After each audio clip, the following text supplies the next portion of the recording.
All right, welcome back to the Live Zone Primetime on this Tuesday night. I know it's only June 30th, but we are getting a little July 4th preview here from our Fox 5 Skycam at the wharf. You see the Washington Monument illuminated, showing the moon landing with the fireworks going off in the background. If this is a preview of what we can expect come July 4th, Tony. I mean, these have been going on for a while now, to be honest with you. Yeah. I don't know if this is a little dry run test or if this is another community out there celebrating. If anybody knows, feel free to jump in the YouTube comment section and let us know. We'll keep an eye on this.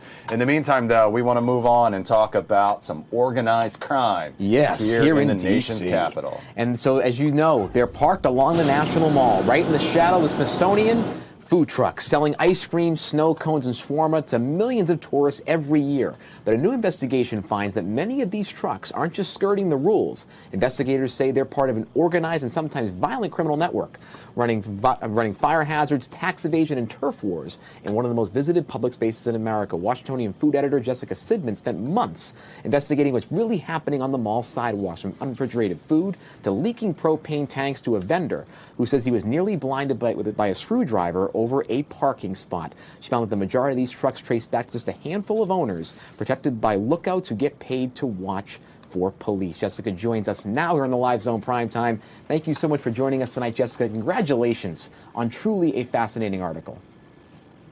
Thanks for having me, and thanks for reading. Of course. Now, you mentioned in this article about a network of organized crime happening on the National Mall sidewalks that we see every day, that a lot of us walk by on our morning runs, for example. Could you dive into what this organized crime looks like on a day-to-day basis and how it's impacting consumers? Yeah, I mean, if you've ever been to the National Mall, they are literally everywhere.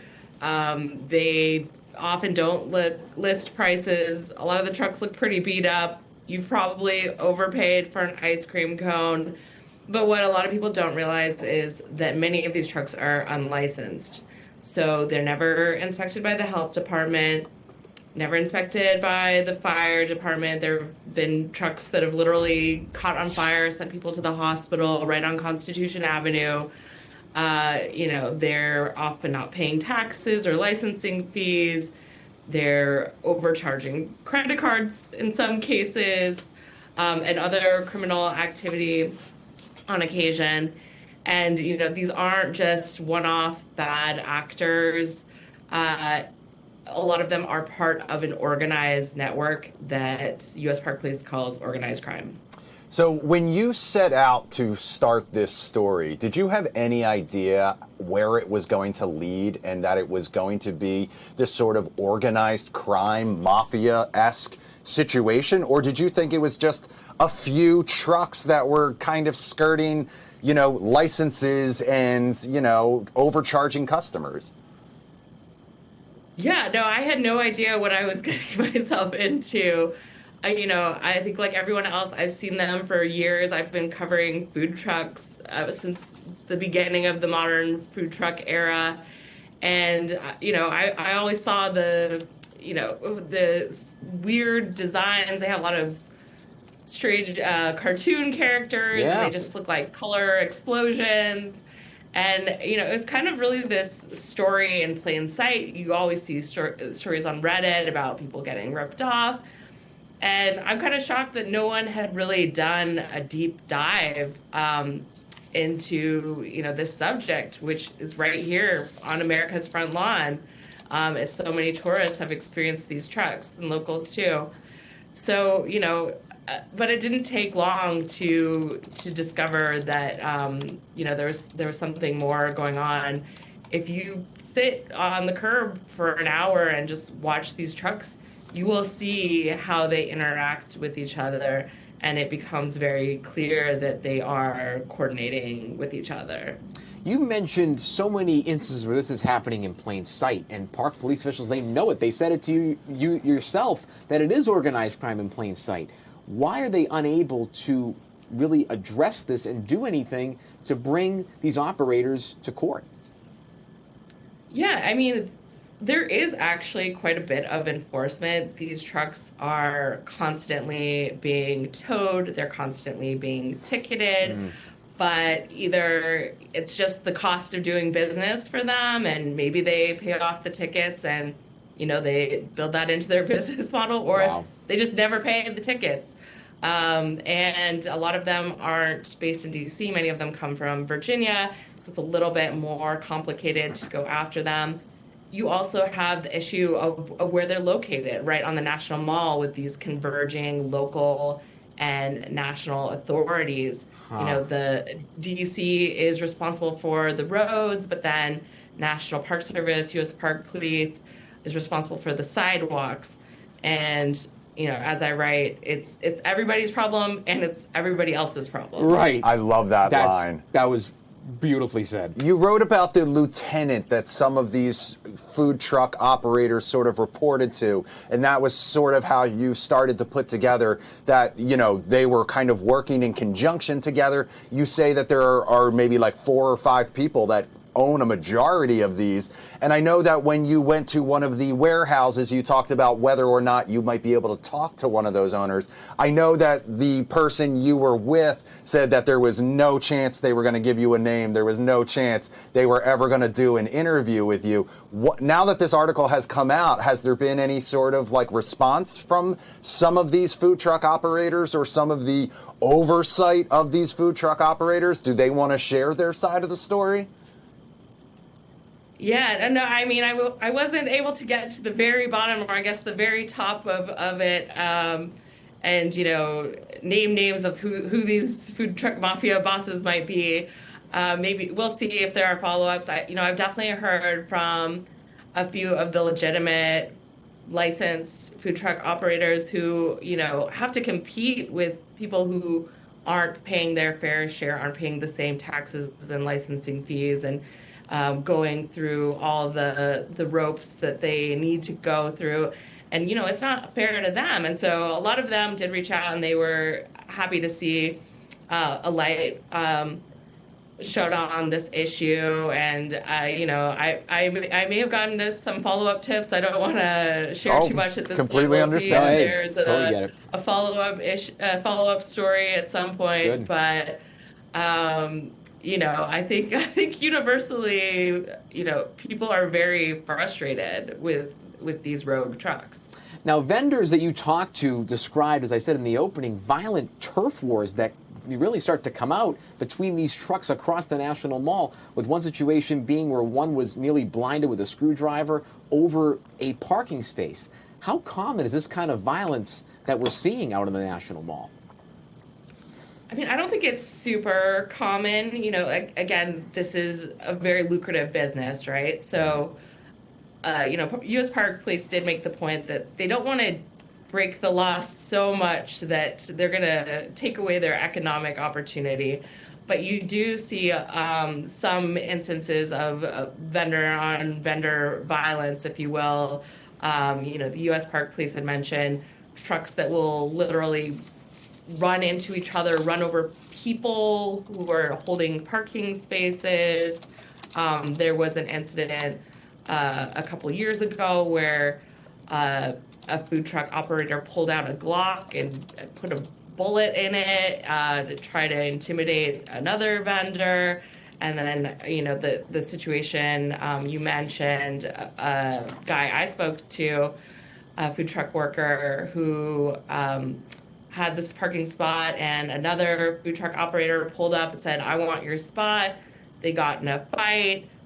The other guy goes back to his truck, grabs a screwdriver, and tries to stab him in the eye and blind him, and missed his eye, but he showed me photos from the hospital. He was bleeding down the side of his face. And, the guy, he still sees this guy around, vending around the National Mall, and the guy will put his hand over the eye that was nearly blinded. So just some crazy stories, but I think, those are more an exception than the rule. Got it. And one of the major components you talk about in the story is the food quality. In some instances, the food isn't even refrigerated for consumers to eat, violating so many laws and food codes. How often is this happening, and are there any real chain of custody rules for these operators to go through when it comes to having a truck on the street, or basically is it kind of just a free moment, they can do whatever they want?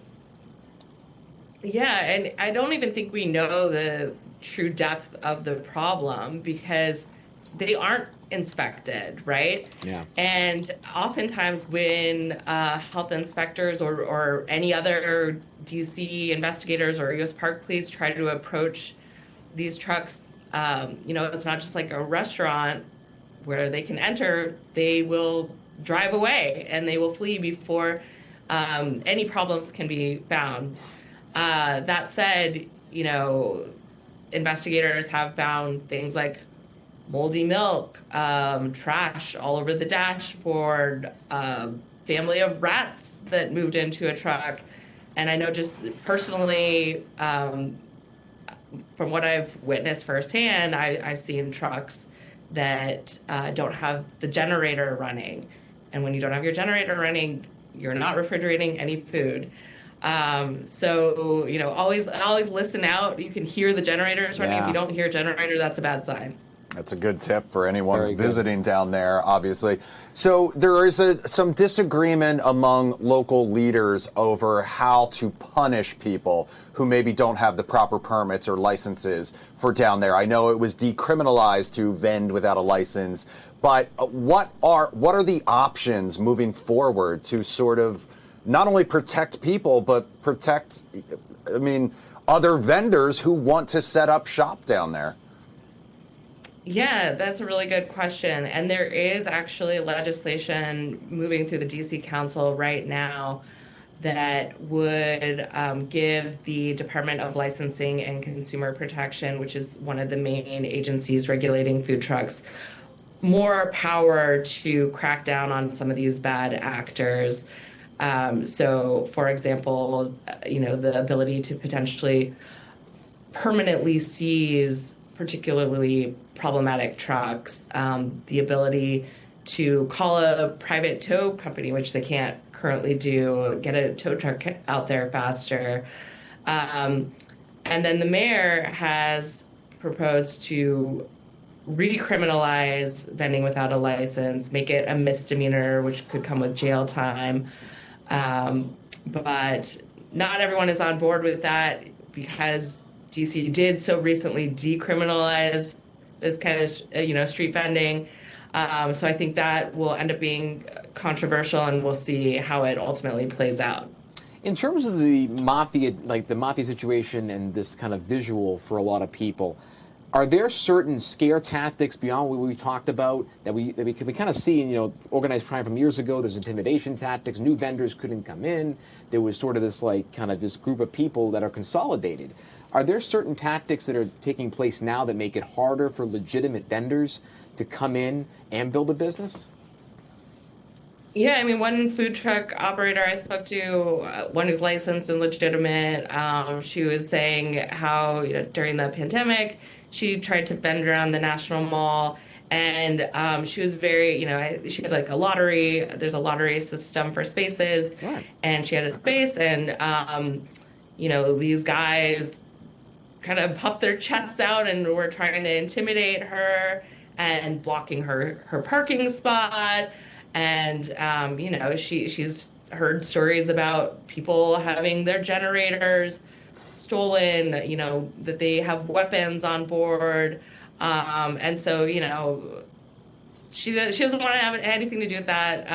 I don't think most people do. Yeah. And it's also frustrating to the legitimate vendors who, again, do pay their taxes and their fees. They don't want to compete with people who are not on the same playing field. And, we've seen a lot of those trucks who were part of the original mobile vending boom pivot to private events and catering, in part because of this problem. Is there any fear that it'll spread beyond the National Mall, or is that sort of like the perfect storm of a situation between the different regulatory agencies and things like that? I think that's kind of the HQ, if you will, because there are so many people, more than 30 million people visit the National Mall every year. But I've seen these trucks in other parts of town. I write about one truck in the story where I got ripped off from on purpose for journalism. And I ended Your up $16.50 ice cream. That was I ended up paying $16.50 for a small ice cream cone, and then weeks later, I see the same truck at the Georgetown waterfront. And so they're around, and sometimes they're out. They're not supposed to vend past a certain time, but sometimes you'll see them, in front of clubs, trying to pick up the nightlife scene. So they are, in other parts of the city, but really the National Mall seems to be the main hub where they congregate. In your mind, and based on your research, are there legitimate vendors that are still out there on the National Mall? And if there are, what can consumers take from that? What are some of the things that they can look for when they may have to get a drink or ice cream and know that they're getting a legitimate piece of food or a drink for a legitimate price from a safe and reputable dealer? Yeah, absolutely. And there are legitimate food trucks around the National Mall, so I don't want people to say I'm never eating from a food truck in that area. You just have to know what to look for. And, if you go to Washingtonian.com, we actually have a little guide that shows the licensing stickers that these trucks have to have, one from the Department of Licensing and Consumer Protection, one from the Department of Health. If they're serving hot food, they need a propane license from the DC Fire Department. So you can see what those look like and look for them on the truck. And then, just some common sense things. Do they list their prices, right? Always ask the price before you order. And how does the truck look? You can tell a lot from just how the truck looks. Some of them look very beat up and dirty, and some look nice and clean, so use your eyes, use your ears. Is that generator running? And look out for those licensing stickers. Jessica Sidman exposing this absolutely, so important. Right under all of our noses. Right, I so walk by them fascinating. every day. I know. And we've all seen them lining the streets, wondering how they managed to pack themselves in there so tightly, but little did we know all of this was going on. Jessica, if people want to follow you for more, if they want to follow you for the eventual update to this story, how can they do it? Yeah, subscribe to Washingtonian, check Washingtonian.com. I'm Jay Sidman on Twitter and Instagram, so follow me there as well, and stay tuned. Maybe there will be an update. All right. Thank you so much for spending some time with us here on the Live Zone Prime So Time. well done. Congratulations. Thank you. All right, Tony P. Speaking of the National Mall, let's head back out there because you can see there'll be a lot of food trucks this weekend. A lot of them. Be on the lookout. There. Exactly. Well, I'd be curious, especially with all the fencing and everything, how that may impact business. Set up down there. Yeah, because again, it's not as much as what I've seen in the past. I think it's definitely safety issues, but especially with the state fair, there's food there, so I think there's a little bit of an overlap. But what an incredible article, and I think this is the greatness of local and regional journalism, is to really get to those issues that matter to local communities, and a community large as ours, where we do have not just I'm telling you, man, this is going to be a Law and Order episode before you know it. Oh, it should be. This has the writing of a Law and Order, the setup to a case. And the intimidation tactics are out of John Gotti's world in New York City with the labor unions. No question. This